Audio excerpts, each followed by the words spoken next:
Assalamualaikum warahmatullahi wabarakatuh. Selamat pagi para pemirsa ILF dimanapun Anda berada. Saat ini kembali lagi dengan saya Amsori Ahmad dengan ILF Official.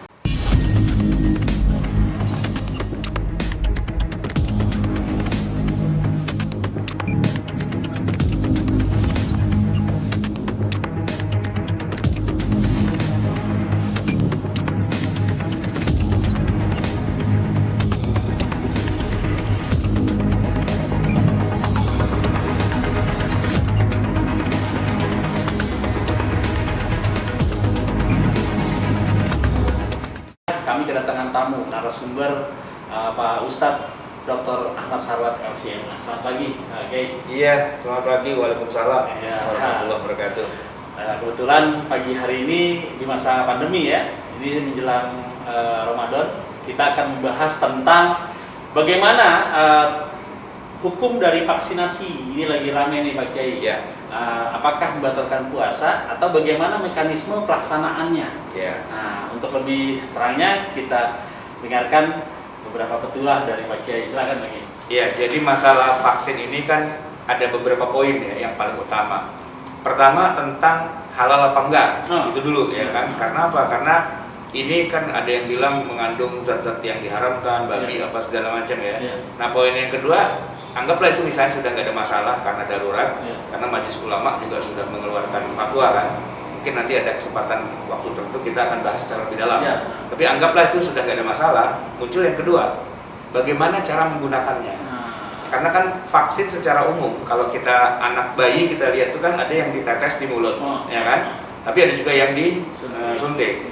Kalau yang ditetes di mulut udah pasti bikin batal. Ini kan problematikanya adalah batal apa enggak di puasa, ya kan? Karena kita lagi ngomongin kita menjelang bulan Ramadan dan proses vaksinasi harus berjalan terus selama 1 tahun, ya kan, biar terjadi herd immunity gitu ya.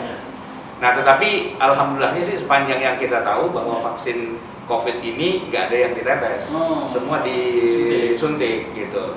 Nah, kalau bicara disuntik, berarti problematikanya gini. Ini disuntik ini bikin batal apa enggak? Iya. Ya. Apalagi belum puasa. Ya justru kan kita ngomongin belum puasa ya kan gitu. Gini. Jadi memang ada istilah di dalam kitab-kitab kitab turas ya atau kitab kuning kita itu ada istilah huknah gitu. Ya, huknah. Huknah itu kalau bahasa Arab modern itu artinya suntik.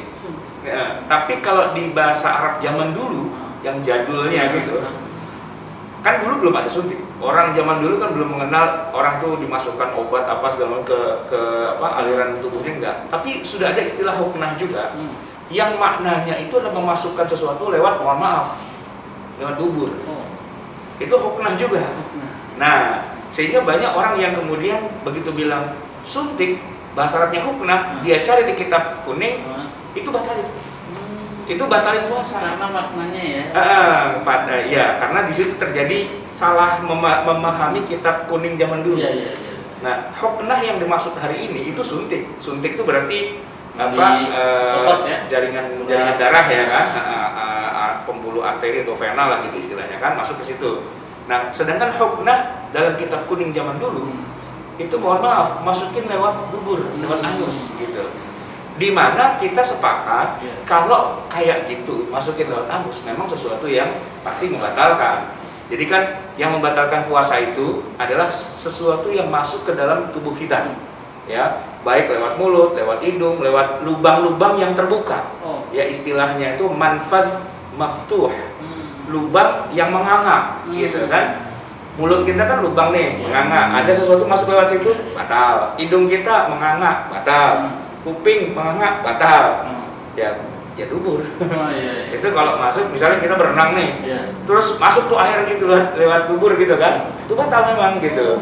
Nah, jadi kalau suntik dalam arti masukin lewat dubur, batal gitu kan. Nah, tetapi suntik yang ada sekarang ini tidak lewat dubur gitu, tapi lewat jarum suntik yang ditusukkan ke kulit gitu. Nah, kalau yang begini ini para ulama sebenarnya nggak mengatakan batal.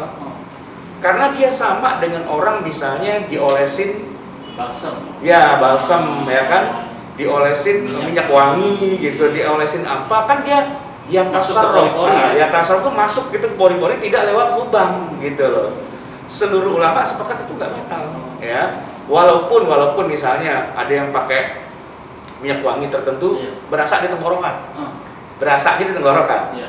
Tapi itu nggak disebut sebagai makan atau minum karena dia cuma nyetrum doang istilahnya gitu kan. Nah, vaksin ini kira-kira begitu juga dia posisinya, disuntik ke dalam pori-pori kita lewat kulit lah gitu ya, lewat pori-pori ke aliran darah kita, bukan lewat lubang yang terbuka, sehingga itu tidak membatalkan gitu kan. Nah, tetapi ada juga yang sebagian ulama mengatakan kalau yang disuntikan itu makanan, nah, itu batal nutrisi gitu loh. Infus macam itu ya? Nah, kalau zaman dulu kan nggak mungkin makanan dimasukin lewat jalur darah kan nggak mungkin. Iya. Tapi kalau zaman sekarang ada glukosa kan. Glukosa itulah yang nanti kalau kita makan bener nih ya, makan sesuatu dikunyah, dicerna, hasilnya kan jadi zat glukosa yang disebarkan ke seluruh tubuh kita lewat peredaran darah. Nah, Insulin gitu ya? gitu kan, dia beredar gitu kan. Glukosa itu dibutuhkan memang oleh seluruh tubuh dan inti dari makan tuh kan sebenarnya itu gitu loh.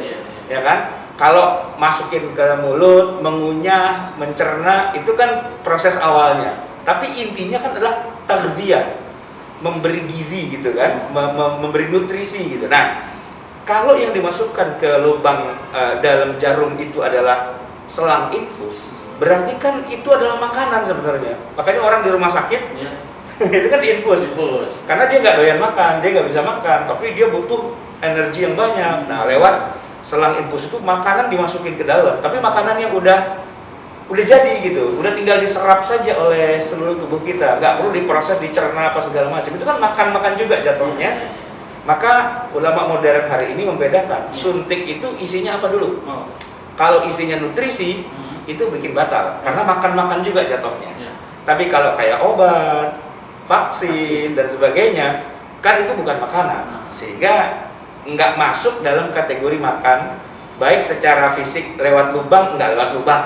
Terus isinya nutrisi juga bukan nutrisi, malah obat atau malah ya vaksin kan. Vaksin itu bukan obat sih ya, jadi dia semacam zat yang nanti akan melemahkan gitu kan, virus atau apalah yang ada dalam tubuh kita itu.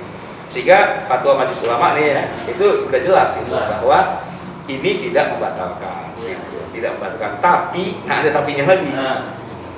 Karena orang divaksin itu ada efeknya, gitu ya. Ada efek apa? Iya macam-macam. Ada yang lemes, ada yang diare, ada yang ngantuk, ada yang lapar, gitu. Habis disuntik lapar ya, gitu kan. Ini gimana, gitu kan? Nah, seandainya masih memungkinkan untuk suntiknya itu malam hari, maka kan menghindari efek-efek yang tadi itu sebenarnya. Tapi kalau bicara disuntik bikin batal apa enggak? Jawabannya enggak, gitu, ya kan? Disuntik nggak bikin batal, tapi gimana dengan efeknya, lemas lah, apa segala macam. Nah, untuk menghindari, kalau bisa malam bagus. Tapi kan susah juga, malam kan terbatas, gitu kan. Masa kita mau suntik jam 2 malam gitu kan, siapa yang buka, puskesmas kagak buka. Habis buka puasa atau tarawih ya? Iya. Jadi istilah kata begini, seandainya begitu disuntik efeknya langsung kelaparan, gitu. Jadi udah nggak kuat lagi dah, terpaksanya harus makan dan sebagainya. Ya nggak apa-apa, itu hitungannya orang sakit, ya kan, hitungannya orang sakit. Ya dulu maka minkum maridun aw ala safarin fa iddatun min ayyamin ukhra gitu. Kalau efeknya berat gitu, tapi semoga sih efeknya nggak berat. Ya kalau efeknya ngantuk ya tidur, gitu ya kan. Efeknya capek ya istirahat. Yang susah tuh kalau efeknya lapar, makanya suntiknya sore-sore. Iya, udah jam 5 nih gitu, suntik. Kan lapar, boleh tinggal buka bentar lagi. Jangan abis sahur suntik. Nah, kan kelamaan nungguin sampai maghrib. Mungkin itu aja, terima kasih banyak. Sampai jumpa dalam pertemuan yang selanjutnya. Terima kasih. Assalamualaikum warahmatullahi wabarakatuh.